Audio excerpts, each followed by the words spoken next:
तो welcome back दोस्तों। आज मैं एक्सप्लेन करने वाला हूँ वन पीस के लेटेस्ट चैप्टर 1184 को। और सच कहूँ तो ये चैप्टर काफी अच्छा है। मुझे तो ये समझ में नहीं आ रहा है कि लीकर्स ऐसा कह क्यों रहे थे कि ये चैप्टर उतना अच्छा नहीं होगा। उनका ये मानना था कि ये चैप्टर काफी सारे लोगों को पसंद नहीं आएगा, और सच कहूँ तो मुझे ऐसा बिल्कुल भी नहीं लग रहा है कि ऐसा कुछ होगा, क्योंकि ये चैप्टर सच में काफी अच्छा है। इसलिए चलो बिना टाइम गवाए अपने चैप्टर की तरफ बढ़ते हैं। तो चैप्टर का टाइटल होने वाला है if everyone dies all that will be left are bones. और ये टाइटल डायरेक्टली ब्रुक के सॉन्ग से रिलेटेड है, बिल्कुल पिछले चैप्टर की तरह, जो कि तुम्हें आगे पता चली जाएगा। और इस चैप्टर के कवर पेज में हम लोग देखते हैं ब्रुक को सी बाथिंग करते हुए, लेकिन पुआर जेलीफिश उसे शॉक दे देते हैं, जो कि काफी फनी भी है और अच्छा भी है। वेल ये एक रिक्वेस्टेड कवर पेज था, लेकिन अब हम लोग आगे बढ़ते हैं। अब सूरी 14 साल की हो चुकी है और उसके पास आसपास के किंगडम्स के 5 प्रिंसेस के शादी का प्रपोजल आया था। लेकिन प्रॉब्लम ये थी कि सूरी को कोई भी पसंद नहीं आया। लिटरली उसे एक भी प्रिंस अच्छा नहीं लगा। तो इसलिए सूरी ने सिर्फ मना ही नहीं किया, बल्कि उसने उन सबको कॉम्बैट में हरा भी दिया। मतलब सोचो यार, 5 प्रिंसेस को जलील करके भगाया है उसने।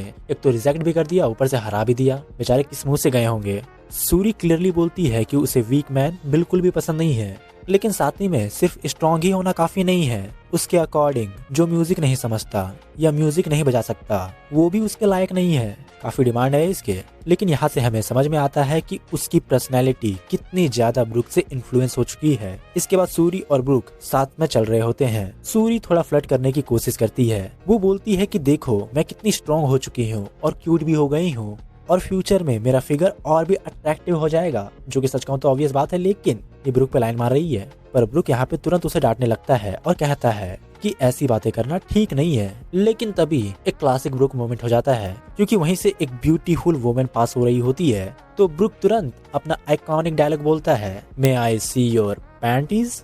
और इस बात से सूरी काफी गुस्सा हो जाती है, इसलिए वो उसके सर पर शॉट फेंक के मारती है। और यहाँ पे ओडा ने कॉमेडी और इमोशन का काफी अच्छा बैलेंस रखा है। इसके बाद दोनों एक सॉन्ग गाते हैं, और इस चैप्टर का सबसे इम्पोर्टेंट सॉन्ग है। लिरिक्स का मतलब बेसिकली ये है कि चाहे तुम किंग हो या स्लीव, चाहे तुम इंसान हो या जानवर, आखिर में सबको मरना ही है, और जब सब मर जाएंगे तो सिर्फ बोन्स बच जाएगी। और ये लाइन काफी लोगों को फनी लग सकती है, क्योंकि ब्रुक खुद एक स्केलेटन है, लेकिन इसके अंदर एक बहुत डीप फिलोसफी छुपी हुई है। मतलब स्टेटस, पावर, मनी, किंगडम सब टेम्पररी है। डेथ के बाद सब एक जैसे हो जाएंगे। इसी वजह से चैप्टर का टाइटल भी इसी लाइन पर रखा गया है। सॉन्ग खत्म होने के बाद सूरी बोलती है कि उसे ब्रुक के सॉन्ग काफी पसंद है। तभी ब्रुक कहता है कि हाँ, किंग रुवेन को भी मेरे सॉन्ग काफी पसंद होते थे। और यही बात हमें ले जाती है चैप्टर के सबसे इमोशनल पार्ट पे। मतलब अब हम लोग फ्लैशबैक पे भी फ्लैशबैक देखने वाले हैं। हम लोग अब देखने वाले हैं 11 साल वाले ब्रुक को, जिससे हमने आज से पहले कभी नहीं देखा। No musician, no pirate, no fame, बस एक पॉर किड।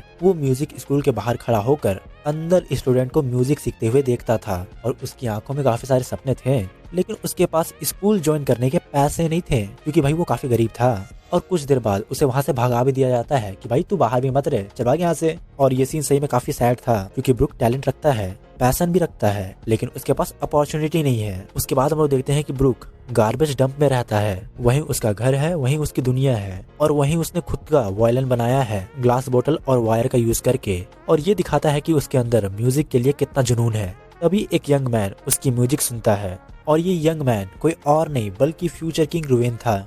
उस वक्त रुवेन सिर्फ 21 साल का प्रिंस था। ब्रुक उसका मजाक उड़ाता है और बोलता है, तुम तो ओल्ड लगते हो।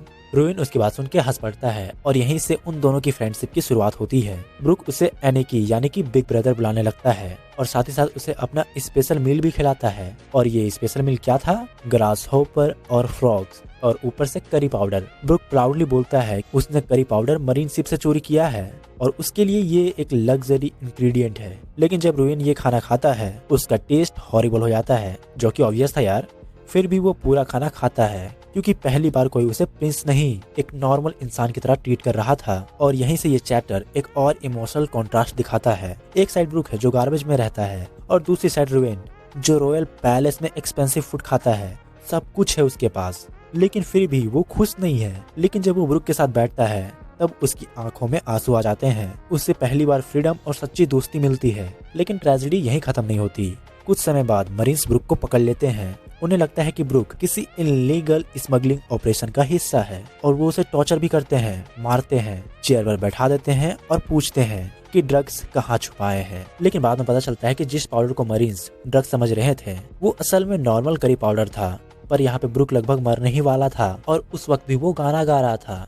मतलब वो अपने लास्ट मोमेंट पे था, पर तब भी म्यूजिक के लिए उसका प्यार कम नहीं हुआ। वो उस वक्त गाना गा रहा था जिसके लाइंस थे cows and frogs, slaves and kings, once everyone dies, all that will be left are bones. और यही हमें समझ में आता है कि ये सॉन्ग ब्रुक के लिए सिर्फ म्यूजिक नहीं बल्कि ये उसकी लाइफ फिलॉसफी है। जब सब कुछ खत्म हो रहा हो तब भी गाना मत छोड़ो। तभी अचानक वेयर हाउस का गेट उड़ जाता है और एंट्री होती है रिवेन की, जो कि इस चैप्टर का सबसे हीरोइक मोमेंट था। रिवेन सीधा अंदर आता है और ब्रुक को देखते ही गले लगा लेता है, फिर कहता है थैंक गुडनेस कि तुम जिंदा हो। मतलब तुम खुद देखो यार, एक प्रिंस जो कि फ्यूचर किंग बनने वाला है अपनी जान रिस्क में डालकर एक गार्बेज बच्चे को बचाने आया है। वो देखकर ब्रुक भी शॉक हो जाता है। उसे पहली बार पता चलता है कि उसका दोस्त असल में प्रिंस है। मतलब इससे पहले ब्रुक को ये पता ही नहीं था कि रिवेन एक प्रिंस है। रिवेन्स को मरीन्स वार्न करते हैं, बोलते हैं कि वर्ल्ड गवर्नमेंट उनके पीछे खड़ी है, लेकिन रिवेन का जवाब लेजेंडरी होता है।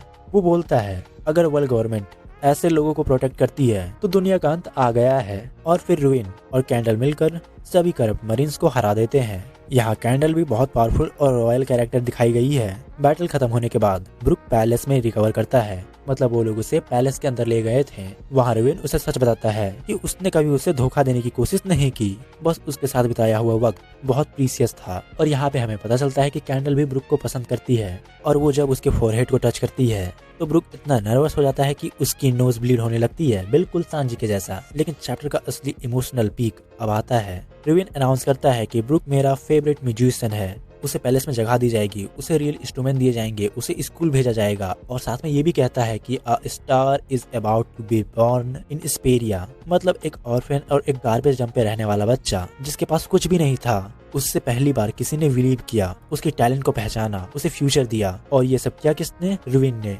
और इसी वजह से बेड पर लेटा हुआ ब्रुक रो पड़ता है। उसकी आंखों से आंसू निकलने लगते हैं क्योंकि जिंदगी में पहली बार किसी ने उसे इतना इम्पोर्टेंस दी है। और फिर चैप्टर के लास्ट नोट में लिखा आता है he will never forget this depth. और यही लाइन फ्यूचर ब्रुक को डिफाइन करती है।